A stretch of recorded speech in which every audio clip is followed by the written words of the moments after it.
Hi, welcome back to the channel. Today I'm going to share my top books I've read that feel like spring. So now that spring is finally upon us and you're watching the flowers bloom, you can crack open a book that kind of fits the season. Now, I have about 10 books that I'm recommending. Some of these are going to be 2 books in a series, and some of these are just ones that I'm going to throw in at the end as kind of random suggestions. And while not all these might make sense as I say them, I promise I'm going to explain, because even though they're not obvious, they're going to fit the season for one reason or another. So let's get started.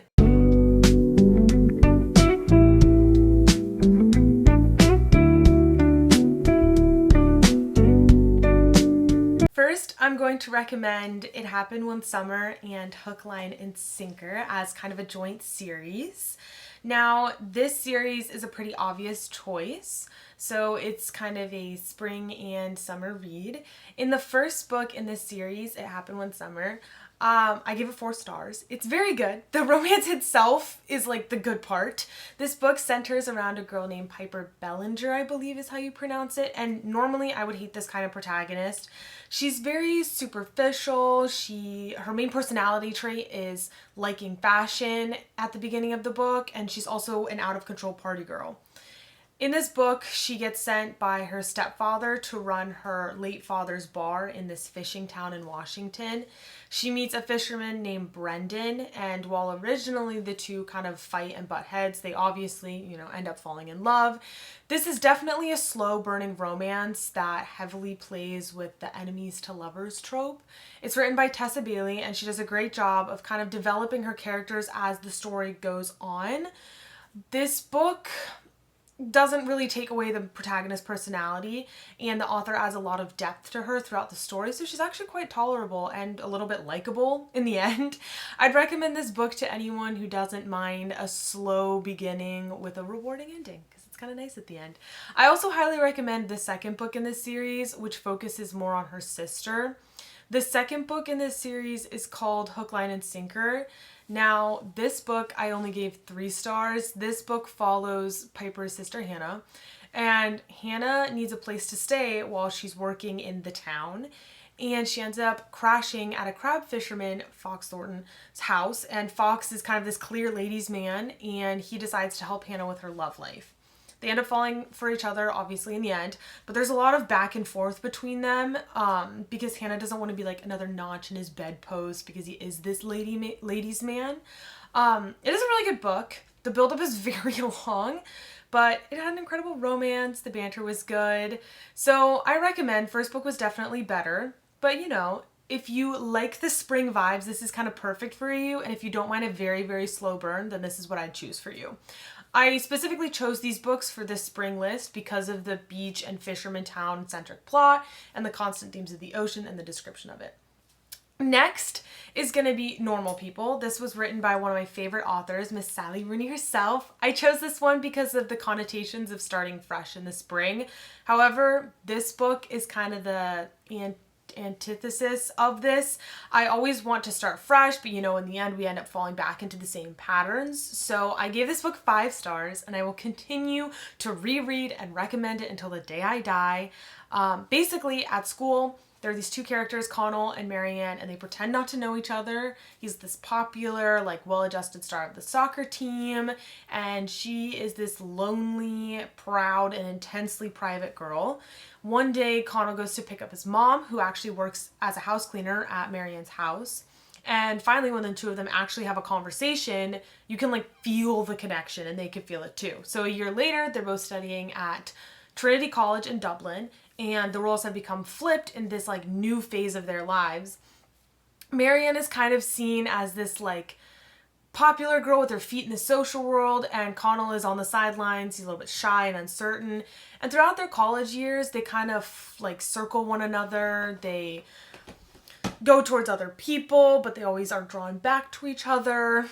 And then as the book comes to a close, Marianne veers into more self-destruction and tries to find meanings in other things. and they have to really to decide how far they're willing to go for each other. I think the prose in this book is beautiful, and you feel as if you're intimately involved in the relationship of the characters. It's just incredible, like, it's a magnificent writing style, so I definitely recommend it for someone who wants more like it's an easy but elevated read. The writing is very raw and very real, and it's so beautiful. My next recommendation, with wedding season upon us in this spring, I feel like it's very fitting. I originally got this book in a romance novel monthly subscription, and it was the only tolerable book that I was sent that whole time. It's called Happily Never After, and it's written by Lynn Painter, and it centers around a woman who has just left someone at the altar. So her name is Sophie, and she finds out right before getting married that she's been cheated on multiple times. So instead of calling off the wedding, she decides to hire this guy named Max to help her kind of like get revenge on the guy she's with. So Max interrupts the wedding and helps Sophie kind of confront her fiance in front of everyone. And then after the wedding, Sophie had like so much fun confronting her fiance that when Max asks her to help him expose other people's cheating partners, she agrees.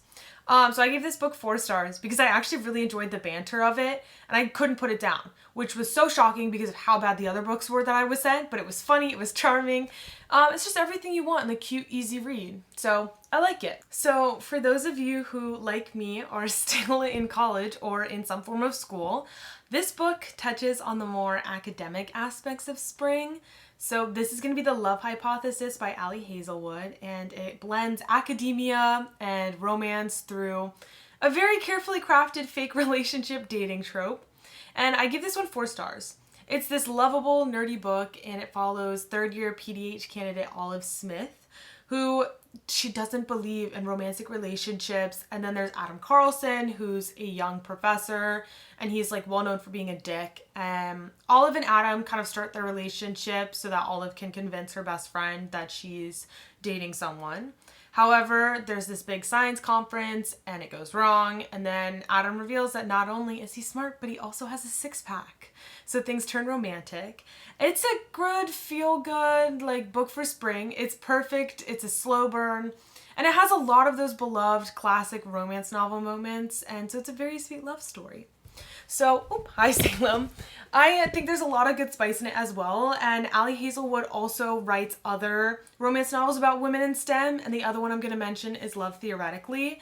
This was also a fun read, however the main guy is so painfully annoying, so yeah, The Love Hypothesis, I only gave it 4 stars because of the man, but Elsie Hanaway is basically this adjunct professor by day, and then at night she makes up for her lackluster paycheck by like being a fake girlfriend for hire.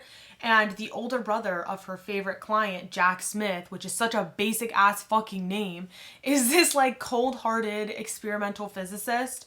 And Jack sits on the hiring committee at MIT, which is her dream job, obviously.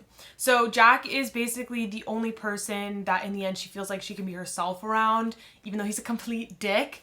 But it's a really good book if you want to like revel in some spring vibes. However, there's not a lot of smut, so it's like romance, it's not smut. All in all, these were my book recommendations for reads that feel like spring. For some honorable mentions, we have Never Let Me Go by Kazuo Ishiguro, I think is how you say it, for its stunning descriptions of the countryside, beautiful writing. Then we also have The Unhoneymooners by Christina and The Layover by Lacie Waldon. And these I picked just because of their tropical spring break vibes. So I hope you enjoyed this video, and let me know if you've read any of these books or if you have any recommendations. And that's all for me and Salem. Till next time.